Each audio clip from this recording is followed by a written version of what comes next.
Yesterday we have completed the real number exercise 1.1 and today I will teach the exercise 1.2 in the real number. And this question is very important for the purpose of examination. So you have to listen carefully. Okay? ये question दिया गया है, prove that root 5 is irrational number. देखो इस question में क्या है, हमें प्रूव करना है कि रूट 5 क्या है, इरेशनल नंबर है। तो सबसे पहले हम लोग इसको लेट्स एज्यूम कर लेंगे। देखो कैसे बनाते हैं। Let us assume root 5 is rational number, is rational number. ठीक है, रूट 5 को हम लोग रेशनल नंबर मान लिए। तो rational number means root 5 equal 1/b। ठीक है, ब्रैकेट में आप यहां लिख सकते हो a and b are coprime number, को प्राइम नंबर। ओके, अब देखो यहां पर को प्राइम नंबर क्या होता है, जिसका कॉमन फैक्टर 1 होना चाहिए। तो यहाँ ए बी जो है इसका कॉमन फैक्टर 1 है, दैट इज कॉल्ड को प्राइम नंबर। अब देखिए बाय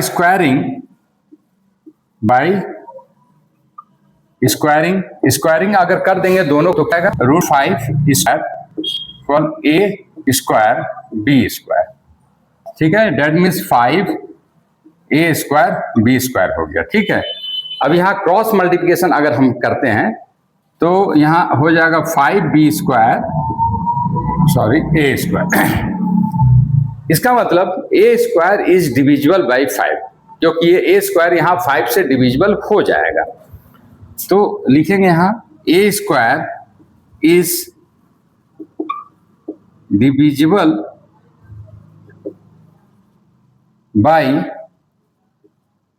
5। क्या लिखेंगे, 5। इसका मतलब ए इज डिविजिबल बाई 5। देखिए ये हो गया 1 नंबर इक्वेशन, ये हो गया सेकंड नंबर इक्वेशन। यहां तक तो कॉन्सेप्ट क्लियर होगा आप लोग का। उसके बाद हम लोग क्या करेंगे, बाय सब्स्टिट्यूटिंग लिखेंगे, बाय सब्स्टिट्यूटिंग फ्रॉम इक्वेशन 1 से क्या करेंगे हम लोग, देखो यहां एज्यूम कर लेंगे, लेट एज्यूम ए 5m।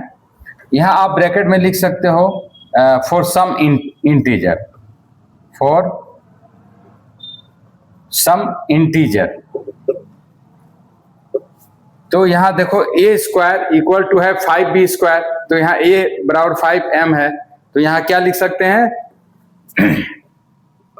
5b square means 5m square. आगे समझ में। अब देखो 5b स्क्वायर यहां हो गया 25m स्क्वायर। ठीक है, इसका मतलब b square 5m square means b square is divisible by 5। जिस तरह से यहां आ गया था a square is divisible by 5, यहां भी इसको सिंप्लीफाइड करने के बाद आया b square is divisible by 5। तो आप यहां इसको फिर से लिखिए, b square is divisible by 5, so b is also divisible by 5। आ गया समझ में। अब देखो, अब ये हो गया इक्वेशन नंबर 3। तो लिखेंगे from equation number 2 and equation number 3। Equation number 2 और इक्वेशन नंबर 3 से क्या हम लोग को मिलता है, देखिए ए स्क्वायर इज डिविजिबल बाई 5 और यहाँ बी स्क्वायर इज डिविजिबल 5। मतलब ए और बी दोनों का कॉमन फैक्टर यहाँ क्या आया, 5 आया। तो अब ए और बी दोनों का कॉमन फैक्टर 5 है, लेकिन हम लोगों ने शुरू में ही देखा था ए and b are coprime number.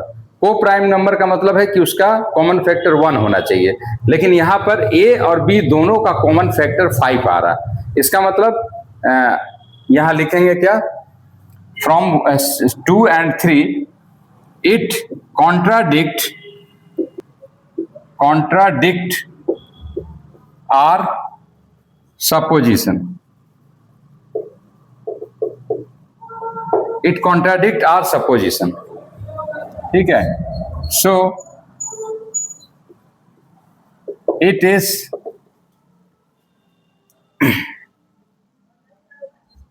irrational number.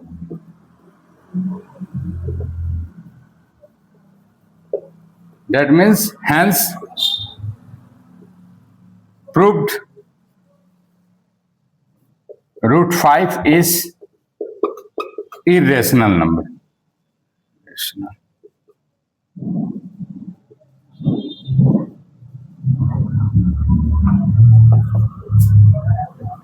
अब देखिए इस क्वेश्चन को मैं एक बार फिर से आप लोग को रिपीट कर दे रहा हूं ताकि आपका जो डाउट्स वगैरह हो वो क्लियर हो जाए। इसमें कुछ नहीं करना है। देखिए सिंपली शुरू में ये क्वेश्चन दिया है prove that root 5 is irrational, तो हम लोग इसको क्या करेंगे, रेशनल नंबर मान लेते हैं। Let us assume root 5 is rational number. उसके बाद जो ही रेशनल नंबर मानते हैं तो ये रेशनल नंबर का ये इसका आइडेंटिफिकेशन हुआ ए अपॉन बी, यानी a upon b, a and b are coprime number मान लिए हैं। को प्राइम नंबर का मतलब हुआ जिसका कॉमन फैक्टर 1 आता है। ठीक है, अब इसको देखो सॉल्विंग कर रहे हैं, बाई स्क्वायरिंग किए पहले, तो ये स्क्वायर किए, ये स्क्वायर किए, तो यहाँ आ गया ये 5 equal a square b square. Cross multiplication करने के बाद ये आ गया। उसके इसका मतलब क्या हुआ, ए स्क्वायर इज डिविजिबल बाई 5, यहाँ साफ दिख रहा है 5 से डिविजिबल है, इसका मतलब ए is divisible by 5।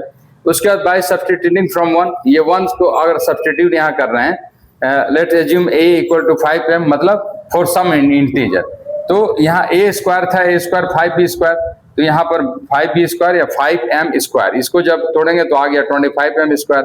That means यहाँ कैलकुलेशन सिंप्लीफाई करने पर b square equal to 5m स्क्वायर। That means b square is also divisible by 5, यहाँ साफ दिख रहा है, तो b इज डिविजिबल बाई 5। अब देखो सेकंड नंबर इक्वेशन में था a इज डिविजिबल बाई 5 और यहाँ निकल गया b इज डिविजिबल 5, मतलब क्या हुआ, a और b दोनों का कॉमन फैक्टर तो 5 हो गया। इसका मतलब इट कॉन्ट्राडिक्ट आवर सपोजिशन, हम लोग का ये तो कॉन्ट्राडिक्ट हुआ ना बात। यहाँ पर को प्राइम नंबर बोल रहा है, यहाँ बोल रहा कि 5 फैक्टर्स है, तो मतलब ये कॉन्ट्राडिक्ट कर रहा। So it is r irrational number, तो hence proved root 5 is irrational number. Is it clear?